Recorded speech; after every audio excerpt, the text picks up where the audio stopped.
level understanding of SVM, you can use this block. You can go through this block. So in this tutorial, we will discuss how we can do SVM classification using Python. We are using a data set called by my Indians diabetics database. The objective of the data set is to diagnostically predict whether or not a patient has diabetes. It has some clinical features. Based on the feature, you have to predict, because SPM is a classifier, we have to predict whether the patient has diabetes or not, yes or no. So it's a binary classification. So for any data, any machine learning project, let's start. We have to first load the data. So we are importing pandas. Diabetics is the data set we are using. It is available in the data set diabetes.csv. So we are loading the data into our program. So data is a data frame, again data frame. We are reading using pd.read_csv, which is a CSV file. Then we can go through the data. We can understand the data. Print data.shape. It has 768 data records and 9 columns. This is actually a tuple. The tuple, you may remember, they're represented by a tuple, a simple bracket, parenthesis. And sample data, we can print the head value. So first 5 values will be printed. The features are pregnancies, glucose, blood pressure, skin thickness, insulin level, BMI value, diabetics, pedigree function, some clinical test results, age, and finally the outcome will be either 0 or 1. That is, 1 means if the patient have diabetes, 0 means the patient not have diabetes. So this is the data set. Now we are going to separate the features into features and label. Normally for a supervised data training, we are giving 2 arguments, the feature vector followed by a label x, y. Training implies 2 input values x and y. So based on the input features, we will see whether the prediction is correct. Based on the prediction, we will compare it with the actual value and make the corrections. So we need the actual label. A label data set is required for prediction, supervised learning. So in here we are first we will separate them into features and labels. So pandas we can use using this function. Data is a data frame. So data of outcome. Outcome is the feature column name. So you will get the corresponding values, labels into this variable label. So label is a list that contain all the outcome values. Then other 8 columns are the features. So based on these 8 features, we are predicting the label. Okay. So we are taking the feature into, that is, we will drop the column. We first take the data from labels, outcome. So outcome is now available in variable label. Then all other columns correspond to features. So we drop the outcome variable there from there. So all other 8 columns correspond to the features. That is features. We can identify these are the features: pregnancies, glucose, blood pressure, skin thickness, insulin, BMI, and age. These are the 8 features we are using. So x contain the corresponding values and y corresponds to the outcome variable's value. Now, any supervised method have 2 steps, or any machine learning stuff, we have to first learn the model, then make the prediction, then test the model. So training and testing are the 2 steps. So for experiment purpose, what we are doing is we will split the entire data set into 2 portions, that is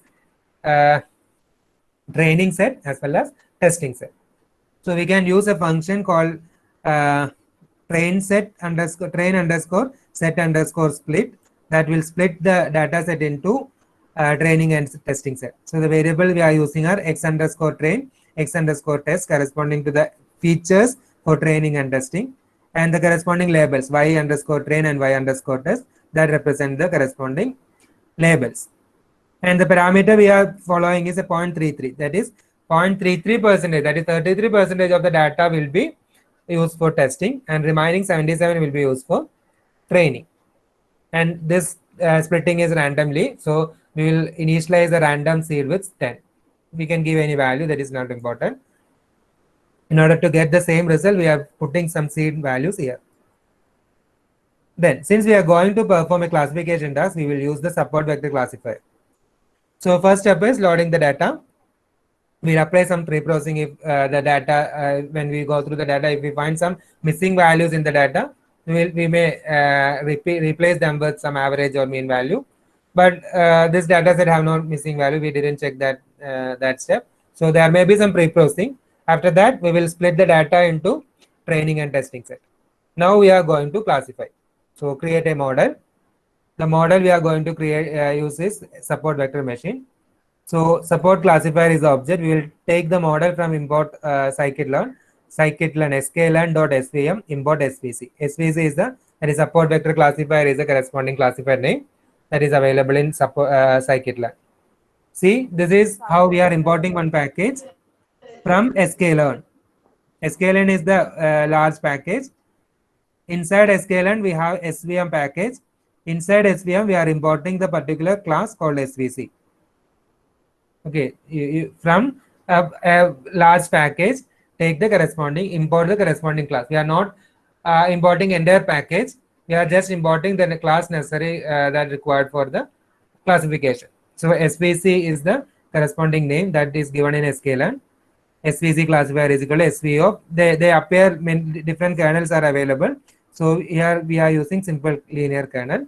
So kernel equal to linear. So after creating the model or loading the model, we have to train the data set. So training means the model need to fit on the data set. So in training step, we have to give two input, that is that feature set followed by the label.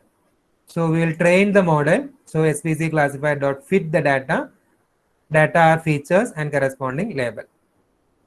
So after executing this step, we will get the corresponding SVC value. So now this SVC classifier ready to SV classifier, support vector classifier is ready to predict or ready to test on some new data set.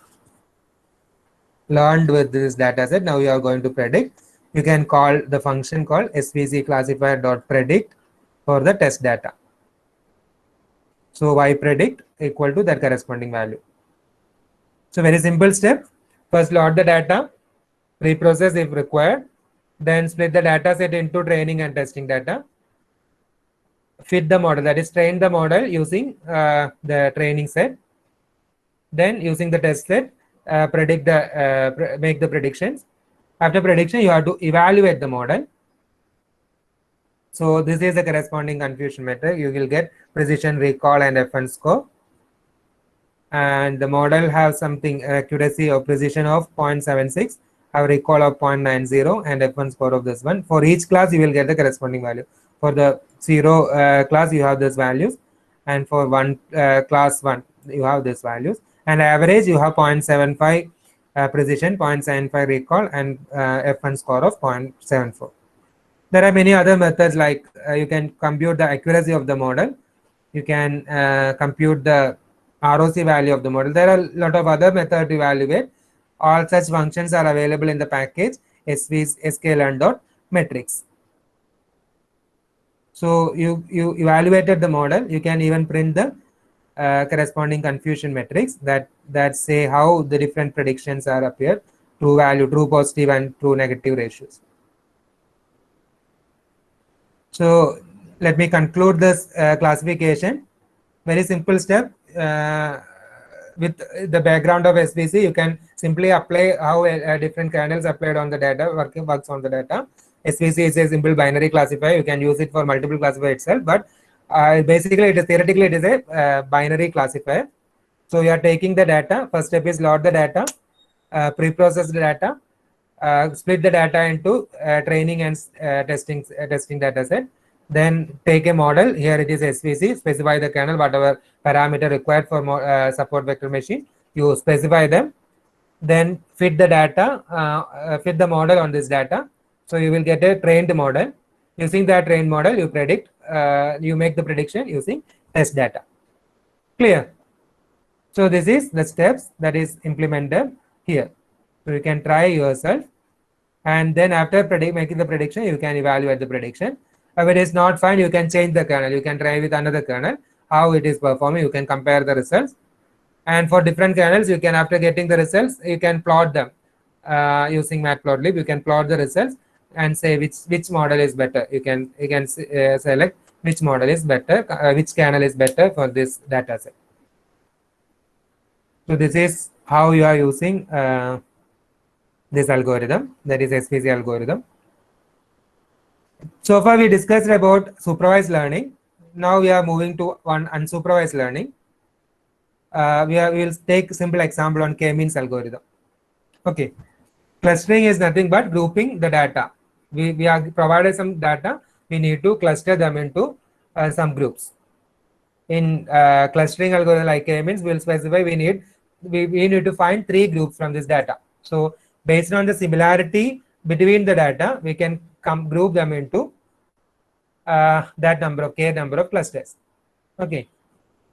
So k-means is the simplest algorithm that are used for clustering.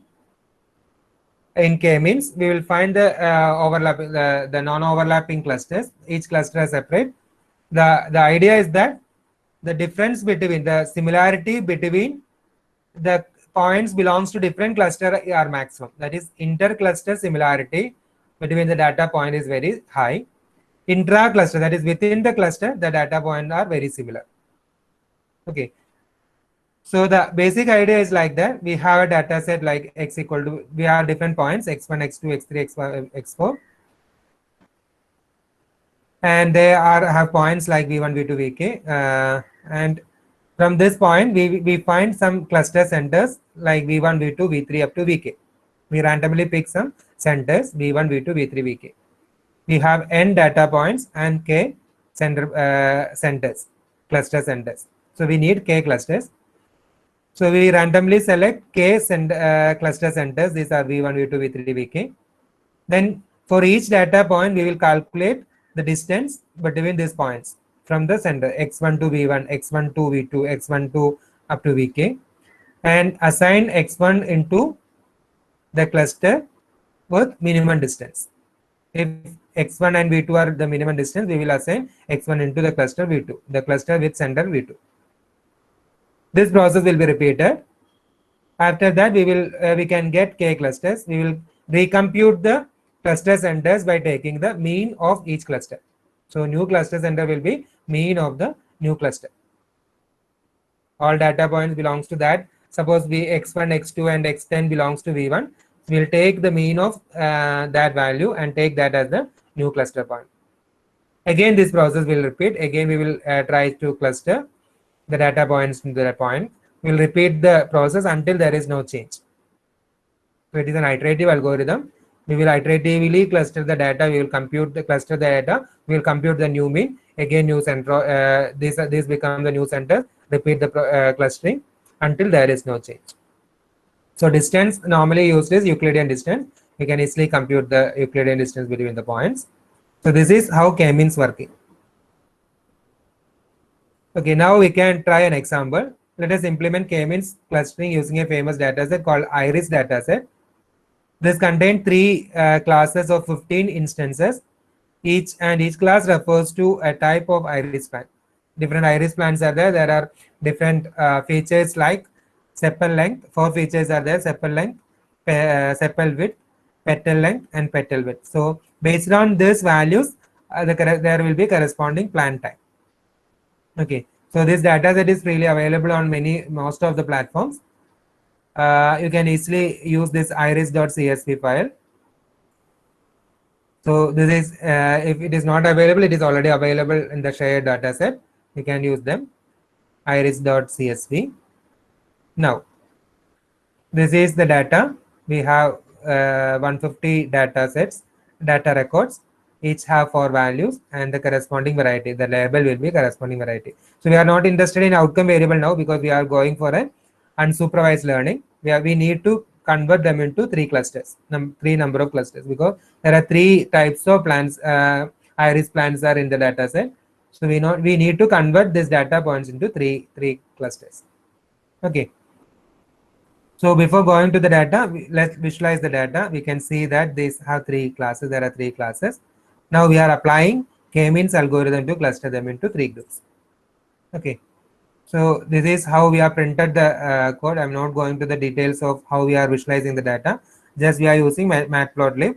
You can go through the code. These are some of the beautification process in order to get this kind of lines. We are using some more code. The basic thing is you can use a scatter plot, vlt.scatter with x and y parameters. Then the y label, x label and y label can be, that is list. These two things can be returned using x label and y label. Then there is legend function is there. You can apply legend if you want. After that, you can call plot.show in order to print the data here. So in clustering, we are not using the label. So x equal to the features 0, 1, 2, 3. So four values of the column, first four columns are taken as the feature vector. So each vector have four values. It is a 4 by 1, sorry, 150 by 4 matrix. This is the feature matrix. X is the feature matrix. Now we are applying this feature matrix on the scikit-learn using k-means. We are learning k-means, fitting the data on k-means data. So k-means dot fit x. First create the object of k-means. K-means equal to k-means of number of cluster. We have three varieties of plants, iris plants. So we put number of clusters equal to 3. K-means dot fit, we'll fitting the data. Cluster is equal to k-means dot predict x. So for given x data set x, we can predict the corresponding. So first load the data. If you are interested, you can visualize the data. Then take the features. Then we are loading the model. We are creating the model k-means. Then learning the model. The model learns the parameters using the data set. So k-means dot fit the model. Then you can predict the result using dot predict function. Okay, so you will get three clusters that are marked with 0, 1, 2 and 3, 0, 1, 2, and the corresponding cluster center can be you can got the corresponding cluster center 1, 2, 3. These are the three cluster centers 1, 2, 3. Each have 4 points. So our cluster center is defined by 4-dimensional vector. So this is first center, second center for the second cluster, and third cluster. And how it is clustered, you can see the clustering. This is the first cluster, this is the second cluster, this is the third cluster. So this clustering give good results. You can easily visualize the data, how the clustering k-means algorithm clustered the data points into three groups. So this was the actual data. You clustered them into three groups. Okay, these are the corresponding cluster centers. Is it clear? So we can stop with this one more example. This is another unsupervised method, dimensionality reduction using principal component analysis. Okay, principal component analysis is a method that is used to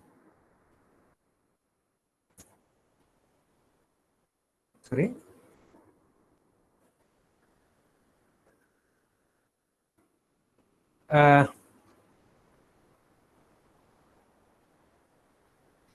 principal component analysis that is used for mainly used for identifying the principal components, that is important features, so that we can reduce the dimension of the feature. Suppose a document is represented by a data set is represented by say 1,000 features. Many of the features may not be important.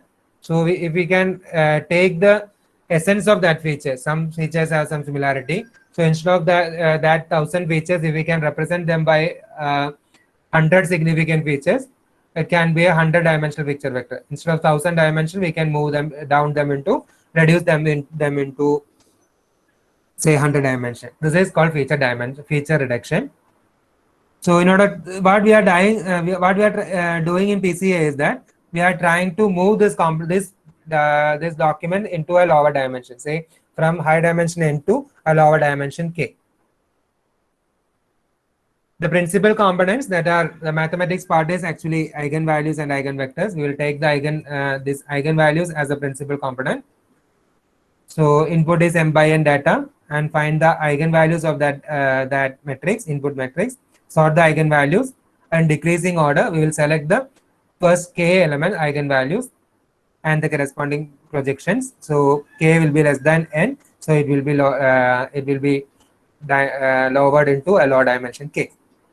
We'll take a toy example. We have 200 dimensional 2 matrix. That means 200 records and 2 columns. We'll create a random matrix using NumPy. So NumPy is imported as NP. NumPy is imported as NP. We are also using pandas. That is not required. So plot is matplotlib is used for visualization. So first create a random state np.random.random state of 1 rng. So this is an object. So using this object, we are creating a matrix of 2 by 200, 200 by 2. So its shape is 200 by 2. We are creating a matrix. So we can plot the matrix like this. This is the plotting. Now we are currently X is a two-dimensional matrix, 200 rows and 2 columns. Our objective is to project them into a one-dimensional space. We are moving them into a one-dimensional space. That is what we require. This is very simple example. This is not real-time example. In real time, you have some 1000-dimensional vector and you need to represent them into, or at least 10-dimensional data you have to reduce into some 4-dimensional data. But here for the explanation purpose, I will take a simple example with 200 data and 2-dimensional column, 200 by 2, and we are taking them like this. X is currently 2-dimensional. We are moving them into 1-dimensional space. So you can find the PCA. This function is available in scikit-learn decomposition. Scikit-learn dot, that is sklearn dot decomposition, import PCA. You are importing the module PCA.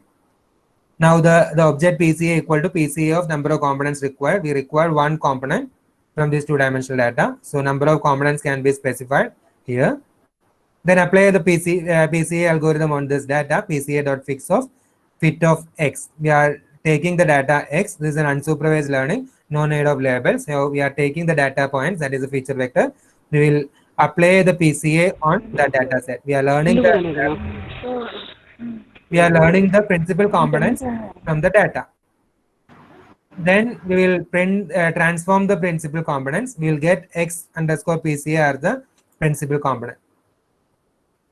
So X is, we learned the PCA, and using PCA we'll transform the X into a new variable X PCA, which is 1-dimensional data. So you can see the shape here. Original original data set was X. Its shape is 200 by 2. We transformed them into a single dimensional data using PCA, 200 by 1.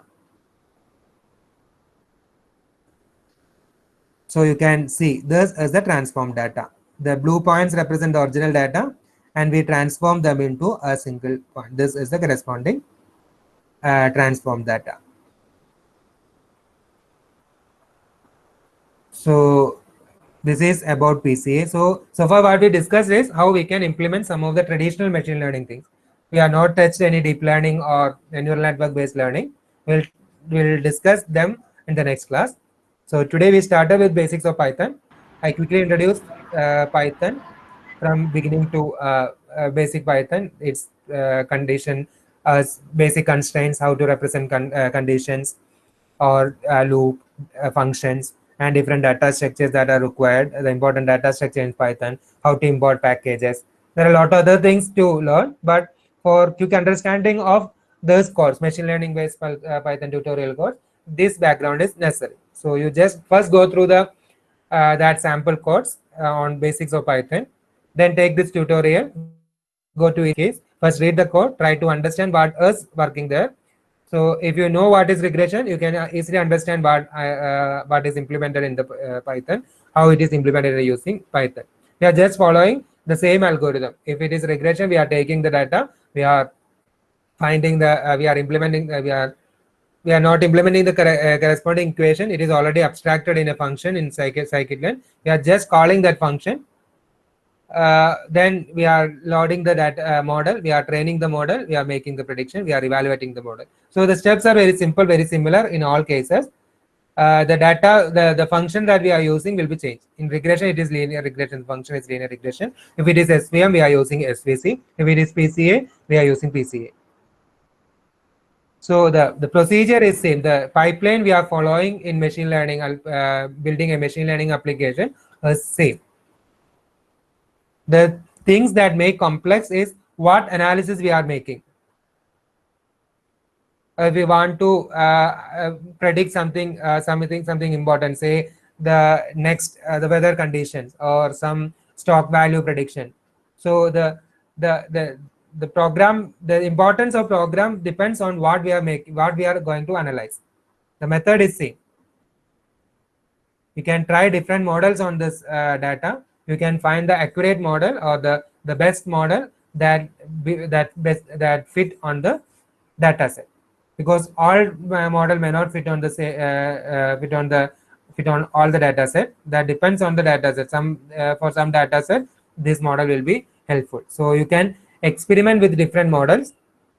You can take the accuracy, you can evaluate the model, you can take the accuracy or recall precision, whatever it is, you can take the value, you can plot them using matplotlib and find which model is best. So this is the outline of how you can use Python for machine learning, traditional machine learning application.